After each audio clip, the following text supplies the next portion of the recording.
I telling my wife I don't want to raise her sister's baby after she passed away. Hello, Reddit. This is probably the hardest post I've ever written. I know there are often stories here about arguments, betrayals, or family conflicts, but what's happening to me goes beyond ordinary family disagreements. I'm not looking for sympathy, just want to understand. Am I really an idiot? Or am I just a person tired of pain and others' expectations? My name is Ethan, I'm 34. I'm married to Clara, she's 32. We've been together for almost 10 years. We have a stable life in the suburbs of London, good jobs, a house, 2 dogs, plans for the future. It seemed like everything was going according to a normal, calm script. Until that day. Clara had an older sister, Sophie. She was the complete opposite of my wife. If Clara is organized, quiet, reasonable, then Sophie was always impulsive, loud, and honestly a bit irresponsible. She had a turbulent past, several relationships, debts, strange decisions, but at the same time a kind heart. She could be chaotic but loving. 5 years ago, Sophie had a daughter, Lily. No one really knew the child's father. Sophie said he left when she got pregnant. From the start, everything was complicated. Sophie lived paycheck to paycheck, constantly asking Clara for help. We helped.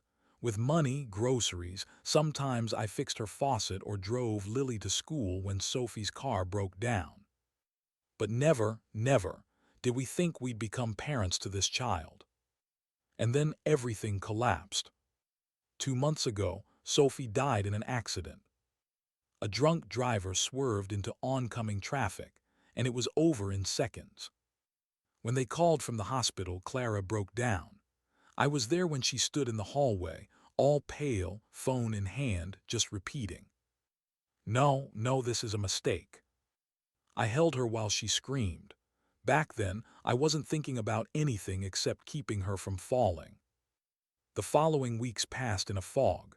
Funeral, documents, shock, and somewhere in between, a little Lily who had just turned 5.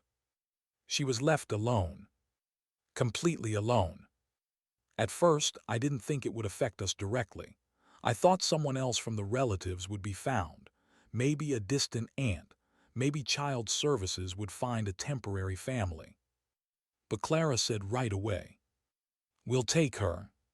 She said it calmly, without hesitation. I was silent because I didn't know what to say. The first days after the funeral, the girl lived with us. Small, scared, clutching a doll she wouldn't let go of. She didn't cry, just stared into space. And every time I entered the room, she scooted away like I was a stranger. I tried to be kind. Bought her ice cream, cartoons, toys, but it didn't matter, she didn't react. Clara, though, was fully immersed in caring. She didn't leave Lily's side, tucked her in, stroked her hair, sang to her before bed. I watched them and felt a strange mix of pity, anxiety, and fear. Then the talks about guardianship began. Social services, documents, visits, all by the book. And that's when I realized Clara didn't just want to temporarily shelter her niece. She was really planning to adopt her. When she first said it out loud, I froze. "Wait, you're seriously wanting us to raise her?" She looked at me like I'd said something horrible. "Of course, and who do you think should do it? There's no one else to take her, Ethan. That's my sister, that's her daughter." "I understand," I sighed. "But you know, we had our own plans. We wanted to travel, maybe have our own child in a couple of years." "Plans can be sacrificed," she said quietly, "but Lily's life can't."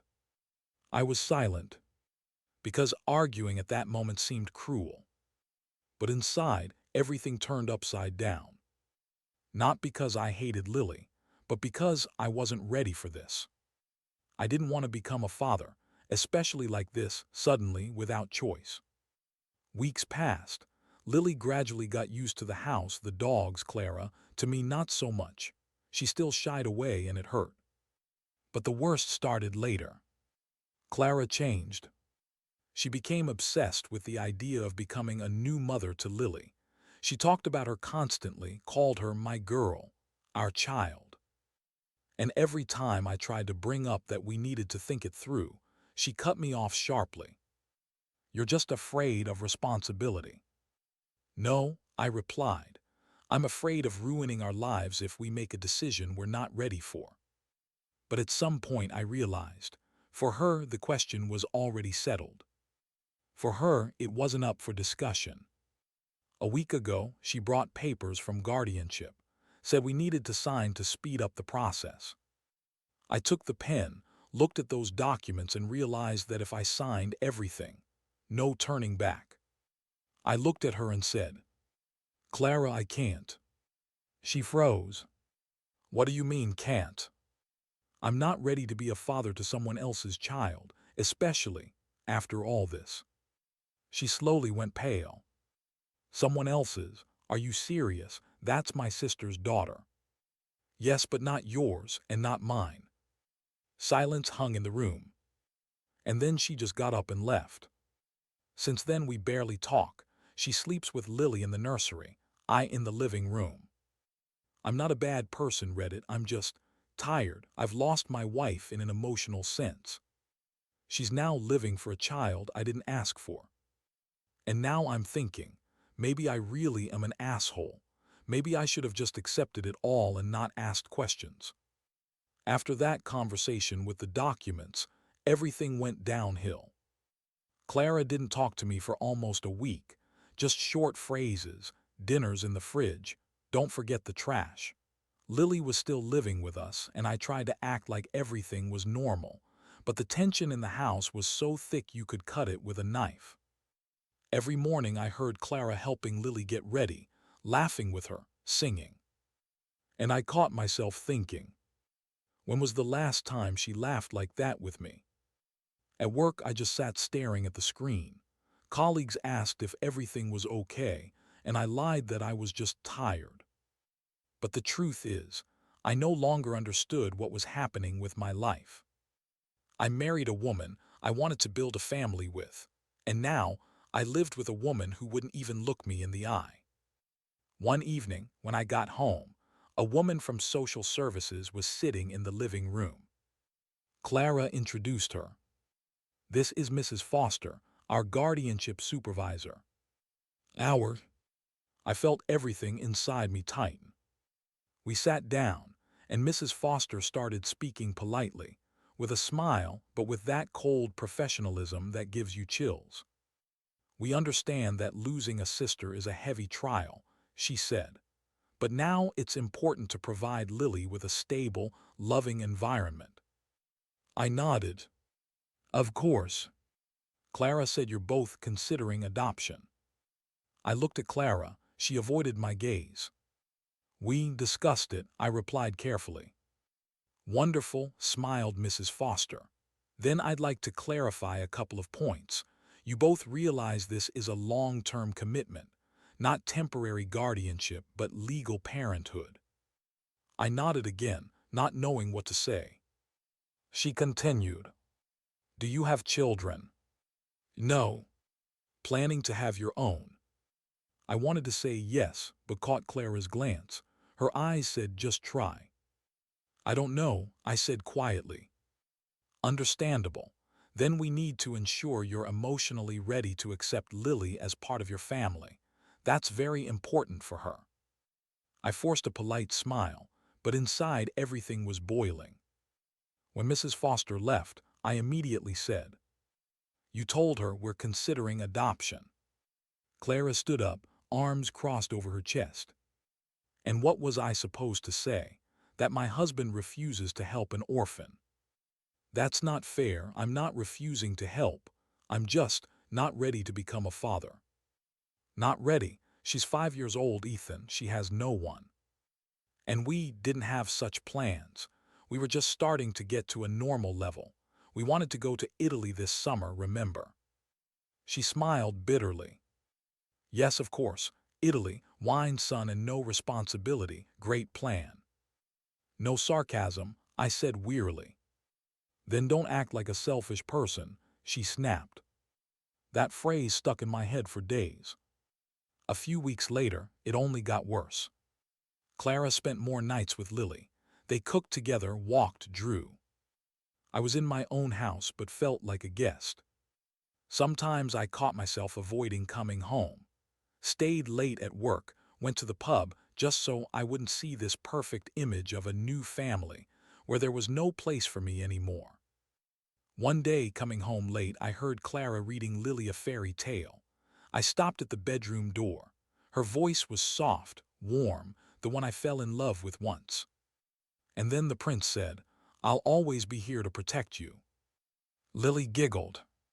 "Like you with me." "Yes, like me with you," whispered Clara. I stood in the dark, listening, and something broke in my chest. I realized I'd lost her. Maybe not forever, but the woman I lived with, yes, she's gone. A couple of days later, I decided to talk. One last time, honestly. When Lily fell asleep, I said, "Clara, we need to discuss everything." She silently poured herself tea. "I can't go on like this," I started. "We don't even talk." "Because you don't want to hear." "No, because you don't want to listen to me." She sighed heavily. "What do you want to hear, Ethan?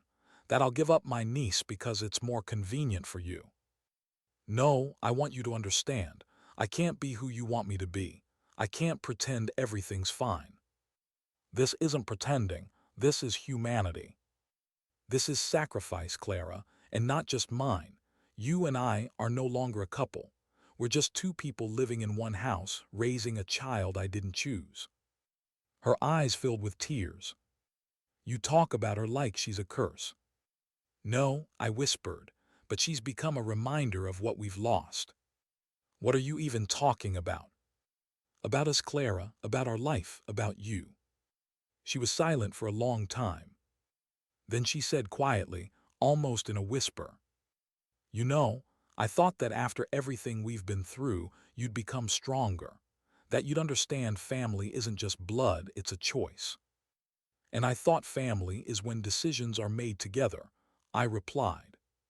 She closed her eyes. "Looks like you've already made your choice." That night I didn't sleep. I sat in the living room, staring at the light burning in the nursery. Heard Lily whimpering in her sleep, and Clara quietly soothing her. And in my head the thought pounded. Maybe I really am a monster. In the morning, Clara left with Lily for school, and I stayed home. On the table lay the documents, those same guardianship papers.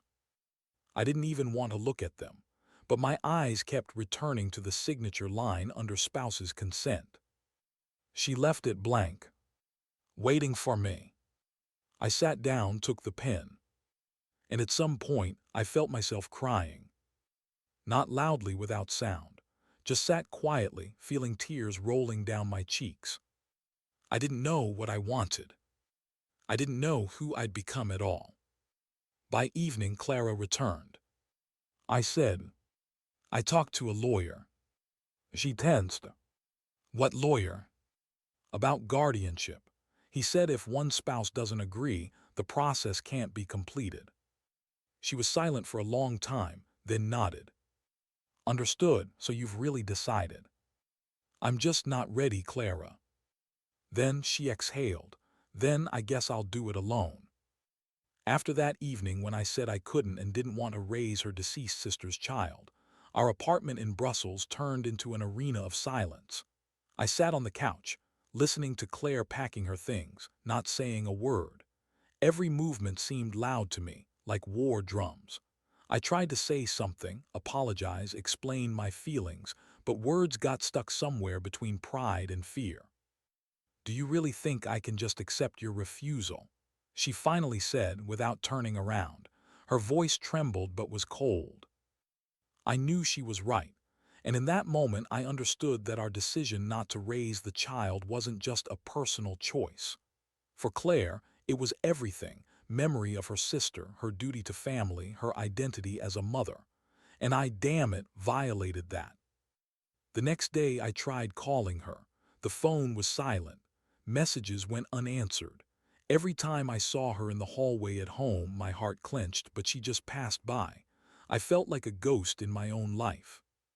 A week later, I decided to go to her parents. I knew it was risky, but I needed to understand how to live with this rift. Claire's mother, Mrs. Harris, met me at the door, clasping her hands. Daniel, her voice was soft, almost pitying. She doesn't want to talk, but I know you're suffering. I told her everything, not hiding my doubts, fears, and what was holding me back. She listened, nodded, but I saw the reproach in her eyes that pierced my heart. She loves you, Daniel, but she lost her sister, and you have to understand. For her, it's not just a child. It's memory, a promise she made to herself. I nodded, feeling the weight on my shoulders grow. I understood her, but what about myself? I didn't feel ready for such a commitment. But now I saw the price of my refusal. Not money, not career, but destroyed love, trust, and a life that could have been different. A few days later, Claire called. Her voice was quiet, tinged with grief. Daniel, I don't know if I'll ever forgive you, but I want you to know I still love you. Those words were like a knife and balm at the same time. I understood we were both wounded, but she was leaving the door open. I didn't know what to say. Every word seemed too weak to contain all the pain I felt. We met in a small cafe by the St. Jean Canal. Brussels was rainy, gray, but there was beauty in it. Claire sat across from me, holding her hands on the coffee cup. Daniel, she said, you can understand how terrible this was for me. I wanted you by my side, but instead you left. I know, I said, trying to steady my voice. I wasn't ready, and I understand that's no excuse. I was just afraid. She sighed, and a tear flashed in her eyes. Afraid, her voice trembled. You know, losing my sister left a void in me, and now you've left too, like it was easy. I didn't leave, Claire. I tried to be honest, and I understand it sounds like betrayal. I lowered my head, but I love you, and it hurts that I hurt you. We sat in silence, listening to the rain outside. I saw her face change, internal tension fighting with the love still burning inside her. Maybe, she said, we need time to understand what we really want. Maybe without the child, maybe with him, but I don't know if I can fully forgive you. I nodded, understanding it was true. Sometimes love isn't about being together instantly. Sometimes it's about enduring the storm, even if the storm tears you apart. In the following weeks, we talked less, each day a trial. Sometimes she sent short messages. I miss you. I want to see you. I can't stop thinking about what happened. I replied carefully, afraid one wrong word would destroy everything. And then one night, when Brussels was drowning in the cold light of street lamps, I came to her house. She opened the door and we stood looking at each other. I don't know if I'll ever fully forget this rift, she said, but I want to try. Me too, Claire, I said. I'm ready to fight for us, even if it means accepting everything I'm afraid of. We hugged, and in that moment I understood our story was just beginning. We were both broken, but we chose to be together. And that was our little chance for a new chapter, despite the pain, fear, and past. A week after that evening, I started noticing changes. Claire became more withdrawn. She smiled less, her eyes often stared into space. I tried to be there, but every time we were together, I felt her keeping distance. One evening I came home and found an envelope on the table. No marking, just my name. I opened it and saw photos, old shots of Claire's sister, her childhood toys, letters, diaries, all neatly laid out on sheets of paper. On the last page it was written, "You think you can understand what refusing the child means to me, but you have no idea. It's not just a child. It's my sister, my family, my pain. Think about this before taking the next step." My heart clenched. I knew this was her way of making me understand I wasn't ready yet. But at the same time, it was like a dagger plunged deeper. A few days later, she said she wanted to be alone. Her words were soft but firm. I need to figure out what I want myself, and without you. I tried to argue, begged for a chance, explained my feelings, but every word seemed to vanish into the air. She closed off, and I understood our conversations no longer healed but wounded us both. One evening, I decided to walk along the St. Jean embankment, where we first truly talked about the future. Brussels was wet from rain, city lights reflected in the water like thousands of little stars I could never reach. I sat on a bench, thinking about how everything went wrong. Then I got a call from her mother. Mrs. Harris was worried. Daniel, Claire isn't sleeping well. She barely eats, her mood swings constantly. She says she feels betrayed, even by you. I froze. Guilt tore into pieces. I understood that with my words and refusal, I destroyed something much bigger than just our relationship. I destroyed part of her soul. The next day, I decided to go to her house. I stood at the door, trembling from fear and excitement. When Claire opened, I saw she was exhausted. Her eyes were red from sleeplessness, hair disheveled, gaze empty. "Daniel," she whispered, "I don't know if I'll ever forgive you." "I know," I replied, "and I understand words aren't enough, but I'm ready to do whatever it takes to help you, to help us." She pulled away, eyes full of tears. "You don't understand. It's not just about us. It's about my family, about keeping my sister's memory, and you just said no." I felt tears welling up. I tried to explain. "I'm not saying no to you. I'm afraid. Afraid I won't be good enough, that I'll let you down. But I want to be there, want to understand and learn." She looked at me, and in that moment I saw something I hadn't noticed before, fear in her eyes. It was fear not of losing me, but of a future she couldn't control. "Daniel," she said quietly, "I want to try, but I need time. I can't just say yes or no. This is bigger than us. It's her memory, her life, her departure, and now it's all part of us." We agreed to give ourselves space. Every morning we met for short walks, talked about trivial things, laughed, remembered the past, but no conversation touched on the child. We were both afraid. Weeks passed. Claire gradually opened up. We cooked dinner together, watched movies, sometimes danced in the kitchen to music we loved. But the shadow of the past still loomed. One evening, when rain beat against the windows again, she sat next to me. "I know I'm afraid," she began, "but maybe we can get through this together. Not right away, not easily, but we can." I nodded, holding her hands in mine. "I'll be there. Not just for us, but to understand you, understand her memory, understand everything important to you." And in that moment, I understood one thing. Love isn't always about ease and joy. Sometimes love is fear, pain, doubt. Love is choosing to be there when everything crumbles and supporting each other, even when it's scary. I still can't believe this happened. Everything we built with Claire, everything that seemed fragile but real, suddenly teetered on the edge, and maybe already irreparable. Almost 3 months have passed since we started trying again. It seemed we found balance, walks along the embankment, quiet evenings, small joys, but the shadow of her sister's child hung over us like an insurmountable wall. One evening, Claire called me with a trembling voice. "Daniel, I need to tell you something, and please don't get angry." I felt my heart beat faster. In the past months, we'd been through scary conversations, but this was special. "What happened?" I asked, trying to keep my voice steady. "My mother decided I should take guardianship of my sister's child. She said it's my duty." I froze. The words guardianship and duty sounded like a sentence. I don't know, Claire," I began. "You know I never said no to hurt you. I'm just afraid I won't cope." "I know, Daniel," she whispered. "But this is no longer up for discussion. The decision is made. I have to do this." We met in our usual coffee shop on Grand Place. Brussels was cold, rain drizzling, streets empty.